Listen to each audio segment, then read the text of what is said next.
오늘 이 아침에 부를 찬송은 543장 288장입니다.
성경 말씀 유다서 1장 1절에서 2절까지의 말씀.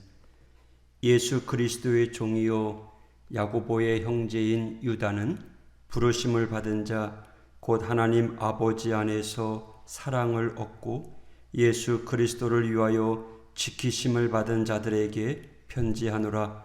긍휼과 평강과 사랑이 너희에게 더욱 많을지어다. 아멘. 오늘 유다서라고 하는 짧은 성경을 함께 읽습니다.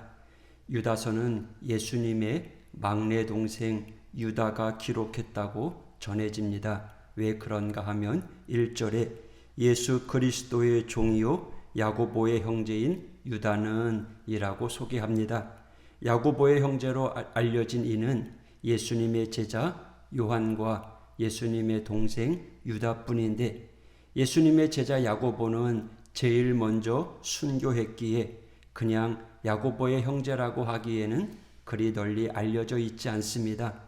그런데 그냥 이 야고보의 형제라고 굳이 야고보가 어떤 야고보라고 설명하지 않아도 모든 사람들이 다 이해할 수 있었던 인물이 있는데, 당대 총회장의 자리에 있었던, 그리고 야고보서를 기록한 예수님의 동생 야고보입니다. 그러니 그 야고보의 동생은 유다뿐이기에 오늘 성경은 예수님의 동생 유다가 기록했다고 전해져 내려옵니다. 이 유다가 이렇게 성도들을 부릅니다. 부르심을 받은 자 곧 하나님 아버지 안에서 사랑을 얻고 예수 그리스도를 위하여 지키심을 받은 자들에게 편지하노라. 아멘. 여기에 보면 성도, 우리들은 어떤 사람인가 그 정의가 나와 있는데, 성도들은 첫째, 부르심을 받은 자들입니다. 우리는 모두 하나님이 먼저 불러주신 이들입니다. 하나님께서 부르시기 전에는 우리는 아무것도 몰랐고 또 영적인 철부지에 불과했습니다. 그럼에도 감사하옵게도 하나님께서 성령님을 우리에게 부어주시고 우리로 하나님의 부르심에 응답할 수 있는 은총을 허락해 주셨습니다. 하나님 감사하죠. 할렐루야. 오늘 우리가 하나님께 부르심을 받았던 이 사실에 감사하면서 성도라고 하는 자부심을 가져야 할 것입니다. 둘째로, 이 성도는 누구인가? 어떤 이들인가 하면 하나님 아버지 안에서 사랑을 얻은 이들입니다. 우리는 하나님 아버지의 사랑 안에 살고 있습니다. 여러분 믿습니까? 어떤 사람이요, 아마존 탐험에 나섰습니다. 조그만 배를 타고 강줄기를 따라 아마존 강을 건너는데 오랜 시간 헤매었습니다. 그러다가 배가 표류하여 잠시 정신을 잃었다가 깨어보니 넓은 바다에 이르렀던 겁니다.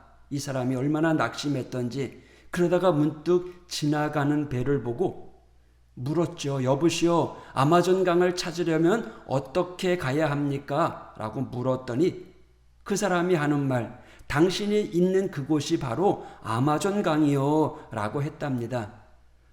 강이 얼마나 컸던지 바다인 줄 알았던 그 강이 아마존 강이었고, 이미 자신은 아마존 강 한가운데 있었다라는 거예요. 우리가 그러합니다. 우리는 하나님의 사랑 안에 있습니다. 하나님의 사랑 가운데 살고 있습니다. 그러니 믿으십시오. 하나님의 긍휼, 그 자비가 우리에게 있다는 사실을. 하나님의 사랑은요, 우리들의 취약하고 부족한 것들을 채워주실 줄 믿습니다. 성도가 누구라고요? 하나님의 사랑을 받는 이들입니다. 셋째로는, 성도는 예수 그리스도를 위하여 지키심을 받은 자, 바로 그들이 성도이고 저와 여러분입니다. 우리는요, 하나님의 절대적인 보호하심을 받습니다. 생각해 보십시오. 우리가 늘 고백했던 성경 말씀, 다윗이 고백했던 시편 23편 4절의 말씀, 내가 사망의 음침한 골짜기로 거닐지라도. 사망의 음침한 골짜기가 어디입니까? 서울이나 성남이나 혹은 이 하오리에 살든 우리가 거하는 이 세상은 사망의 음침한 골짜기입니다. 뉴스를 보니까 매일 아침 집을 나섰다가 그날 집에 돌아가지 못하는 이들이 얼마나 되는 줄 아세요? 밤에 잠 잘 자 하고 인사했다가 아침에 일어나지 못하는 이들이 있다는 거예요. 매일매일 교통사고로 세상을 떠나는 일들, 길 가다가 사고를 만나는 이들 얼마나 많은 줄 알아요? 여러분, 우리가 살고 있는 이 세상이 바로 이곳이 사망의 음침한 골짜기입니다. 그런데 이곳에서 우리 주님께서 지켜주시지 않는다면, 붙잡아 주시지 않는다면, 하나님께서 내 인생을 책임져 주시지 않는다면 아마 우리의 인생은 일찌감치 끝났을 것입니다. 우리가 매일매일 이렇게 하나님의 은혜 가운데 살아가는 것, 하나님께서 우리를 지켜주심인 줄 믿습니다. 할렐루야. 그런데요, 하나님께서 우리를 이렇게 지켜주시는 이유가 뭘까요? 그 목적이 있다는 거예요. 하나님께서 우리 자신을 사랑하시는데, 물론 세상 그 무엇보다 저와 여러분을 사랑하시지만 또 다른 이유가 있습니다. 그것은 바로 예수님을 위해서라는 거예요. 예수 그리스도를 위해서. 왜요? 예수 그리스도께서 우리를 위해서 매일 하나님 보좌 우편에서 중보 기도하고 계시기 때문이에요. 하나님이 저와 여러분을 위해서 중보 기도하신다는 거예요. 오늘도 우리의 삶을 위해서 하나님께서 불꽃 같은 눈동자로 그 예수님께서 보좌 우편에서 우리를 중보 기도하고 있고요. 우리는 그 기도 안에, 그 은혜 안에 살아가고 있음을 믿습니다. 또한 하나님께서 우리를 지켜주시는 또 다른 이유가 있는데, 우리로 하여금 이 땅에서 예수 그리스도를 위하여 살게끔 하기 위해서라는 거예요. 오늘 본문 말씀에 예수 그리스도를 위하여 지키심을 받은 자, 바로 저와 여러분 성도입니다. 이제 우리는요, 예수님을 위해 살아가야 합니다. 자신을 위해 살던 그 자세에서 이제는 예수님을 먼저 생각하고 예수 그리스도를 위해 살아가는 사람, 바로 그 사람이 하나님의 자녀요 성도라는 거죠. 고린도후서 5장 15절에 이런 말씀이 있어요. 그가 모든 사람을 대신하여 죽으심은 살아있는 자들로 하여금 다시금 그들 자신을 위하여 살지 않고 오직 그들을 대신하여 죽었다가 다시 살아나신 이를 위하여 살게 하려 함이라. 무슨 말이에요? 예수님을 위해 살아가라라는 거예요. 여러분, 오늘 하루 누구를 위해 살아갑니까? 무엇을 위해 살아갑니까? 정말 진짜 백이 그리스도라면, 예수쟁이 성도라면 우리는 예수 그리스도를 위해 살아가는 인생이 되어야 될 줄 믿습니다. 그분을 위해 살아가게 될 때 우리의 모든 삶은 의미가 있고 축복이 있고 마침내 하나님 우편에 앉게 될 그날이 오게 될 것입니다. 오늘도 이 아침에 또 이 한 주간을 시작하는 이 하루도 주를 위해 살아가는 우리 모두가 되길 원합니다. 사도 바울이 고백했듯이 내가 살아도 주를 위해 살고 죽어도 주를 위해 죽나니 그러므로 사나 죽으나 나는 주님의 것이다. 오늘 하루도 주를 위해 멋지게 살아가는 이 하루가 되시기를 축복합니다. 기도하겠습니다. 하나님 아버지 감사합니다. 연약한 저희들을 하나님의 자녀 삼아주시고 성도로 불러주심에 감사를 드립니다. 부르심에 합당한 삶을 살아가게 하여 주시고 하나님 안에 사랑을 얻었기에 그 받은 사랑을 흘려보내는 자가 되게 하여 주시옵소서. 또한 성도로서 예수 그리스도를 지키는 자가 되게 하여 주옵소서. 세상은 끊임없이 예수를 넘어뜨리려고 합니다. 그러나 우리 믿음의 성도들이 그 예수를 지키며 예수의 대변자가 되어서 오늘 하루도 주님과 함께 동행하는 믿음의 승리자가 되게 하여 주시옵소서. 사망의 음침한 골짜기를 거니는 우리 믿음의 성도들을 주님의 능력의 장중에 붙잡아 주시고 오늘도 복된 하루, 축복의 하루, 행복한 하루 될 수 있도록 인도하여 주시옵소서. 예수님 이름으로 간구하며 기도했습니다. 아멘. 우리 함께 합심해서 기도합니다.